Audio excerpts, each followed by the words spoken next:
এবার সবাই দল বেঁধে রাজধানী ঢাকার দিকে রওনা হচ্ছেন তলে তলে।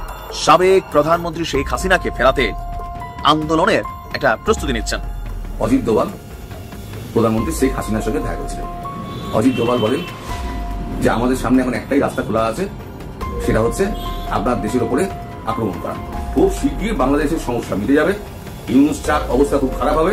অত্যন্ত সুখবর একটা, বাংলাদেশে 20,000 কোটি টাকা ব্যয় করে একটা উন্নত মানের হাসপাতাল, যাতে চিকিৎসার জন্য দৌড়ে আমাদেরকে যাইতে না হয় ভারতে, যাইতে না হয় থাইল্যান্ডে, যাইতে না হয় 40 ঘন্টা যেতে না যেতেই প্রফেসর ইউনূসের অকল্পনীয় সফলতা। প্রিয় দর্শক, আসসালামু আলাইকুম। দেশ কিংবা বিদেশ যেখান থেকে আজকে আমাদের এই নিউজটি দেখছেন, সকলকে জানাই আন্তরিক শুভেচ্ছা এবং অভিনন্দন। দর্শক শ্রোতা, সংবাদ শিরোনাম দেখে অবশ্যই বুঝতে পারছেন আজকে আমাদের ভিডিওটা ঠিক কতটা গুরুত্বপূর্ণ হতে চলছে। চলুন আমি আর কথা না বললে সরাসরি আপনাদেরকে সেই ভিডিও ফুটেজগুলো দেখাই, তারপর এটা নিয়ে আমরা বিস্তারিত আলোচনা করব। অজিত দোভাল প্রধানমন্ত্রী শেখ হাসিনার সঙ্গে দেখা করেছিলেন। প্রধানমন্ত্রী শেখ হাসিনা তিনি প্রশ্ন করেন যে দেশের অবস্থা তো খুব খারাপ, আপনারা কি ভাবছেন? অজিত দোভাল বলেন যে আমাদের সামনে এখন একটাই রাস্তা খোলা আছে, সেটা হচ্ছে আপনার দেশের উপরে আক্রমণ করা। এছাড়া অন্য কোনো রাস্তা আর খোলা নেই, কারণ এরা কোনো কিছুতেই শুনবে না, কোনো কিছুই মানবে না, এরা আইন কানুন সমস্ত কিছুর বাইরে। তখন প্রধানমন্ত্রী বলেন যে আমি যতটুকু শুনছি ততটুকু বলছি, আমি লাইন বাই লাইন, কিছু ছেড়ে যেতে পারে, কিছু যোগ হতে পারে, মানে কথার ভিত্তিতে হয়। তখন প্রধানমন্ত্রী বলেন যে দেখুন, এই ধরনের আক্রমণের পক্ষপাতী আমি নই। যদি রক্তই ঝরানোর হতো তাহলে কিন্তু 5 আগস্ট কি 4 আগস্ট আমি কিন্তু রক্ত ঝরাতে পারতাম। আমার দেশের বুকে যাতে রক্ত না ঝরে তার জন্যই কিন্তু আমি 5 তারিখে আমি এখানে চলে এসেছিলাম। সে আমি কখনো চাইবো না যে আমার দেশের মানুষের রক্ত ঝরুক। তখন অজিত দোভাল বলেন তাহলে বিকল্প পথ কি আছে আপনিই বলুন। একটা বিকল্প পথ তো বলতে হবে। খাদ্য সামগ্রী তো আমরা ইচ্ছে করলে আমরা না দিতেই পারি, বন্য পাঠানো বন্ধ করে দিলাম, কিন্তু তাতে সমস্যা তো মিটবে না, আপনার দেশের লোক তো না খেতে পেয়ে মরবে। সেটা কি আপনি মানবেন? উনি বলেন না, সেটা মানা যাবে না। ইলেকট্রিসিটি বন্ধ করে দিলে যে কটা কলকারখানা আছে সেগুলো বন্ধ হয়ে যাবে, না খেতে পেয়ে শ্রমিকরা মরে যাবে, সেটাও মানতে পারবেন না। তাহলে পথটা কি খোলা রইল? তখন উনি বলেন দেখুন, আমি 16 বছর ওই দেশটাকে চালিয়েছি। আমার দেশটা হচ্ছে অনেক ছোট দেশ, আপনাদের অনেক বড় দেশ, আপনাদের বহু দেশের সঙ্গে বহু চুক্তি সমস্ত কিছু হয়। এখন এই চুক্তি অনেক কিছু আপনাদের মনেও থাকে, অনেক কিছু চুক্তি আপনাদের মনে থাকে। এরকম কিছু চুক্তি আছে যে চুক্তিগুলো আপনারা ভুলে যেতে পারেন, কিন্তু আমি ভুলিনি। অজিত দোভাল বলেন কি চুক্তি? বলেন দেখুন, আমাদের 3টে বড় চুক্তি ভারতের সঙ্গে বাংলাদেশের হয়েছিল। বাংলাদেশকে এই সুবিধা দিয়েছিলেন আপনাদের প্রধানমন্ত্রী আমার অনুরোধে। তাদের একটা ছিল ট্রান্সশিপমেন্ট, এই যেটা এখন বন্ধ করা হলো, এটা হচ্ছে ট্রান্সশিপমেন্ট। আমাদের ওখান থেকে আগে যখন আমরা কাপড় জামা পাঠাতাম বিদেশে, তখন যে রাস্তা দিয়ে আমরা পাঠাতাম তাতে আমাদের মানে ট্রান্সশিপমেন্টের আগে, এগ্রিমেন্টের আগে আমাদের 3 গুণ পয়সা খরচা হতো। আর যখন এই চুক্তিটা হলো 2020 সালের জুন মাসে, তখন আমাদের খরচাটা 1/3 হয়ে গেল। এরকম আরো চুক্তি আছে। তিনি 3টে চুক্তির কথা বলেন। তিনি বলেন যে একটা করে আপনারা শুধু সম্পাদন করুন, তাহলে ইউনূসের ঘাম শুকে যাবে, দেশের মানুষ ইউনূসকে পাগলা করে দেবে। তখন অজিত দোভাল বলেন ঠিক আছে, আমরা তো এটা করতে পারি, কি চুক্তি আছে দেখতে হবে আমাকে, কি চুক্তি আছে না আছে আপনি তো বললেন, আমি তো জানি না এইগুলোর ব্যাপারে, এগুলো নিশ্চয়ই বাণিজ্য মন্ত্রক নিশ্চয়ই জানেন, আমার কথা বলতে হবে, কিন্তু এইগুলো করতে গেলে আপনার তো ফেরা দেরি হয়ে যাবে। তখন উনি বলছেন দেখুন, রক্তপাতহীন যদি আমাকে বাংলাদেশে ঢুকতে হয় তাহলে বিকল্প এই ব্যবস্থার মধ্যেই ঢুকতে হবে, না হলে পরে প্রচুর রক্ত চলবে। আমি সেই রক্তপাত আমি চাই না। আমার দেশের মানুষের রক্ত আবার বাংলার মাটিতে পড়বে 71 সালের পর, আমি সেটা চাই না। আমার বাবা কোনোদিন চাইতেন না, আমিও চাই না। তাতে যদি আমার না ফেরা হয় তাও ঠিক, কিন্তু আমি জানি এইগুলো যদি আপনারা করেন তাহলে পরে ইউনূসের ঘাম ছুটে যাবে, মানুষ রাস্তায় নেমে পড়বে, এখন ইউনূসকে পাগলা করে দেবে। ডক্টর মোহাম্মদ ইউনূস নিঃসন্দেহে একজন ওয়ার্ল্ড ক্লাস লিডার, এটাতে কোনো ভুল নেই।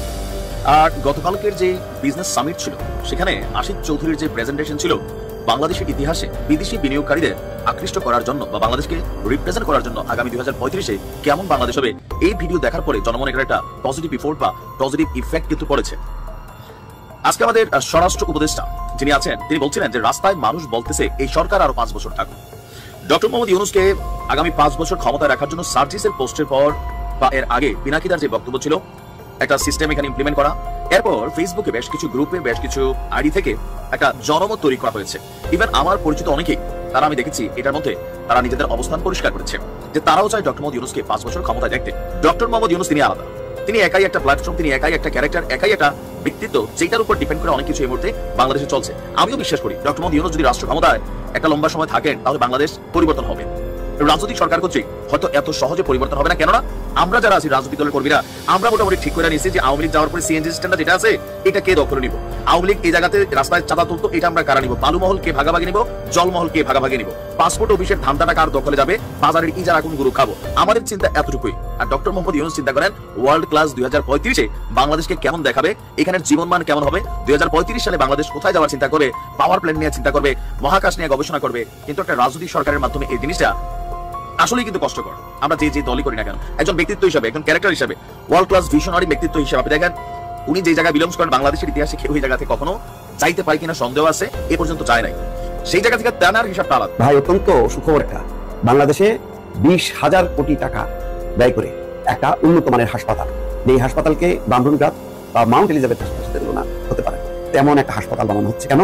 যাতে চিকিৎসার জন্য দৌড়ে আমাদেরকে যাইতে না হয় ভারতে, যাইতে না হয় থাইল্যান্ডে, যাইতে না হয় সিঙ্গাপুরে, বাংলাদেশেই তেমন একটি হাসপাতাল তৈরির পরিকল্পনা আনুষ্ঠানিকভাবে ঘোষণা করছেন ওই ইউএস কোম্পানির প্রধান নির্বাহী ডক্টর মুমতাজুর রহমান দাউদ। এই রাজধানীতে যে বিনিয়োগ সম্মেলন হলো 4 দিনের, তারপরে তিনি এই যুগান্তকারী বিনিয়োগ সম্মেলন ঘোষণা করেন। দেখেন আমাদের চিকিৎসা নিয়ে ভারত কি করলো, ভিসা বন্ধ করে দিল, চিকিৎসা প্রার্থীরা হন্যে হয়ে দৌড়ানোর চেষ্টা করতেছে থাইল্যান্ডে, এখন ই ভিসা করছে, এত বেশি জাম পাইতেছে না, যেখানে 4 দিন 5 দিনে হয়ে যেত সেই ভিসা অর্থাৎ থাই ভিসা এখন 1 মাসও নিশ্চিত না, এমন একটা সংকটের মধ্যে পড়ছে। তো মানুষের তো রোগ চিকিৎসা হয়, তো মানুষের মধ্যে অস্থিরতা যতক্ষণ চিকিৎসা না পাচ্ছে, যেহেতু একটা কনফিডেন্স নাই যে বাংলাদেশের এর উপরে চিকিৎসার উপরে, সুতরাং তারা যদি বিদেশি হাসপাতালটা বাংলাদেশে হয় তাহলে যাবে কেন? শুধু আমেরিকা না, আমি আপনাদেরকে বলি চীন ওই কুনমিংয়ে কয়েকটা হাসপাতাল নির্দিষ্ট করছে, ওখানেই তারা সীমাবদ্ধ না, তারা এখন সরাসরি বাংলাদেশে বিনিয়োগ করার পরিকল্পনা করছে এবং একাধিক হাসপাতালে। প্রথম আমি যেটা জানি 1000 বেডের, সেটা বিস্তারিত আমি পরে বলবো।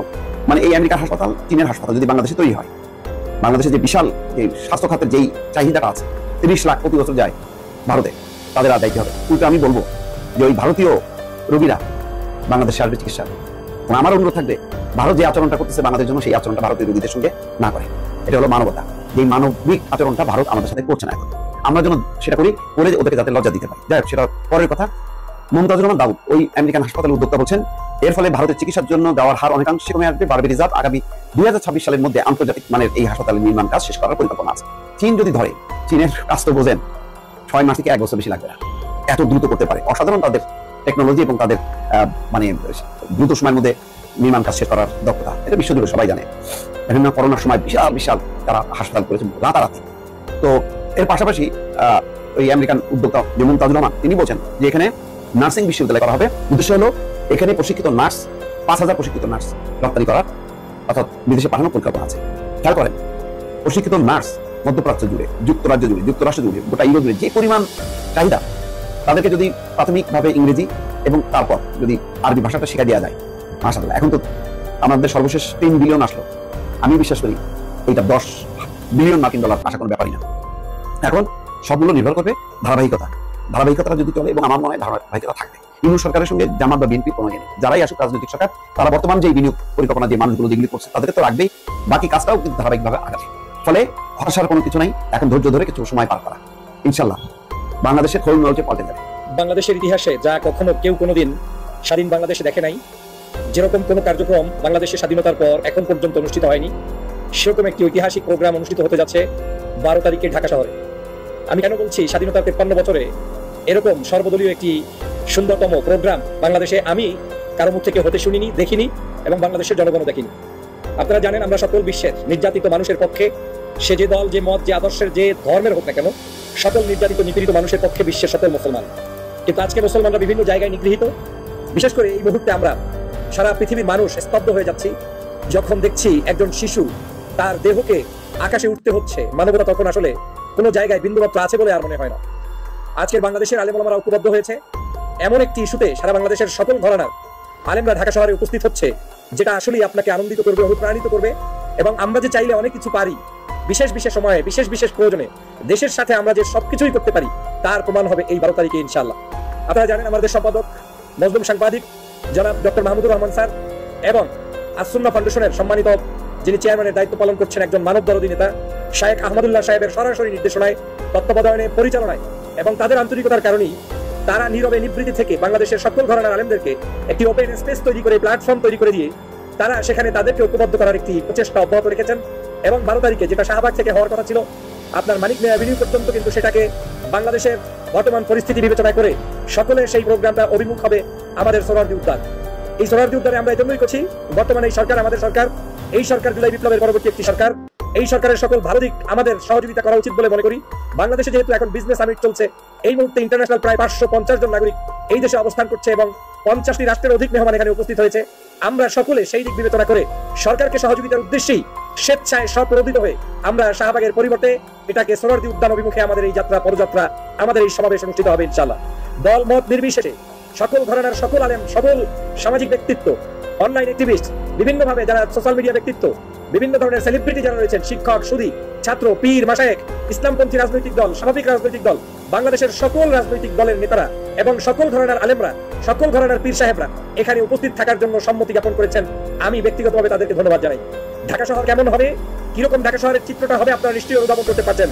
অতএব 12 এপ্রিলের এই স্মৃতি বিজড়িত একটি জায়গায় আপনাদের উপস্থিতি একান্ত কাম্য, কারণ আপনাকেও সাক্ষী দিতে হবে আমরা মজলুমের পক্ষে, আমরা সকল নির্যাতিত মানুষের পক্ষে, আমরা নিপীড়িত মানুষের পক্ষে, আমরা সকল অনাচারের বিরুদ্ধে, আমরা সকল বৈষম্যের বিরুদ্ধে, আমরা বিশ্বের বিভিন্ন মানুষকে যারা যেখানে নির্যাতিত করছে, অবহেলিত করছে, অপদস্থ করছে, তাদের বিরুদ্ধে আওয়াজ তুলবো একই সুরে, একই কণ্ঠে, একই সাথে, বাহুতে বাহুতে। দর্শক শ্রোতা, এতক্ষণ আপনার স্ক্রিনের মধ্যে সেই গুরুত্বপূর্ণ ভিডিও ফুটেজগুলো দেখতে পারেন। দর্শক শ্রোতা, এই ভিডিও ফুটেজগুলো দেখে আপনাদের কি মতামত তা অবশ্যই কমেন্ট বক্সে জানিয়ে যাবেন এবং পরবর্তী ভিডিও দেখার আমন্ত্রণ জানিয়ে এখনকার মতো বিদায় নিচ্ছি। আল্লাহ হাফেজ।